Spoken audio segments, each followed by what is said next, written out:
আমি তো আর মারতে পারবো না তাদেরকে, তাই তাদেরকে গালি দেই সম্মান হারানোর ভয়। অ্যাটলিস্ট এই গালির তোরে যেন তারা ঠিক থাকে। এই গালির তোরে যদি তারা ঠিক থাকে তাহলে বাংলাদেশকে আমরা কিছুটা সাইজ করতে পারবো। এত গালি আপনি কোথায় শিখলেন সেও এক আশ্চর্য। নিশ্চয়ই আপনার কাছে কোনো অভিধান আছে।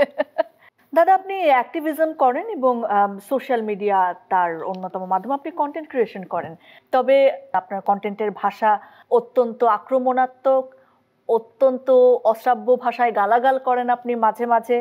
এই এই পন্থা আপনি কেন বেছে নিলেন, বা এই পোর্ট্রেটটা কেন আপনি করতে চাইলেন? এইটার কি কোনো বাজে প্রভাব আমাদের সোসাইটিতে পড়ে বলে আপনি মনে করেন না? প্রথম বিষয়টা হচ্ছে যে বুঝতে হবে যে বাংলাদেশের যে দুর্দশা, এই দুর্দশার জন্য দায়ী কারা? এই দুর্দশার জন্য দায়ী হচ্ছে বাংলাদেশের এলিটরা, যারা রাষ্ট্র ক্ষমতায় থাকে এবং যারা সোসাইটিকে নিয়ন্ত্রণ করে, সোসাইটিকে কন্ট্রোল করে, যারা শিক্ষিত মানুষ। এবং দেখেন, এরাই বাংলাদেশের সম্পদটাকে বিদেশে পাচার করে, এবং সেই কারণেই বাংলাদেশের এত দুর্দশা। আপনি যদি সাধারণ মানুষের কথা বলেন, তারা কখনোই বাংলাদেশের সম্পদ কোথাও পাচার করেনি, বরং বাইরে থেকে উপার্জন করে দেশে নিয়ে আসে। এবং এরাই সেই মানুষ যারা বাংলাদেশের ইকোনমিটাকে বাঁচিয়ে রাখছে। বাংলাদেশের এলিটরা ইকোনমিতে একটা ফুটা পয়সা কন্ট্রিবিউট করে।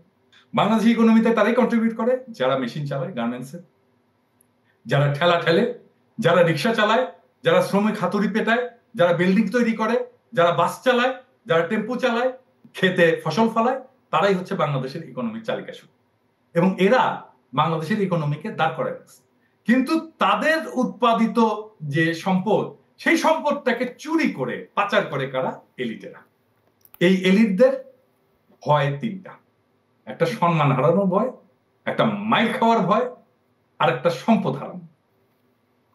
তো আমি তো আর মারতে পারবো না তাদেরকে, তাই তাদেরকে গালি দেই সম্মান হারানোর ভয়। অ্যাটলিস্ট এই গালির তোরে যেন তারা ঠিক থাকে।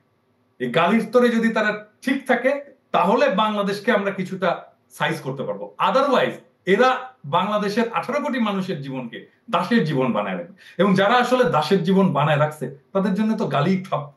সমাজে তো বিভেদ আছেই, ধনী গরিবের বিভেদ আছে না? যাদের আছে অনেক সম্পদ এবং যাদের কোনো সম্পদ নাই, তাদের বিভেদ আছে না? তো এই বিভেদটা তো যাদের সম্পদ নাই, তারা তো যাদের সম্পদ আছে এবং যারা তাদের সম্পদটাকে লুট করছে তাদের বিরুদ্ধে সেটা ব্যবহার করবেই। এবং এটাই আমার কমিউনিকেট করার রাস্তা, এটাই আমার জনগণের সাথে। মানে আপনি গালিকে নিজের অস্ত্র হিসেবে বেছে নিয়েছেন। এত গালি আপনি কোথায় শিখলেন সেও এক আশ্চর্য। নিশ্চয়ই আপনার কাছে কোনো অভিধান আছে।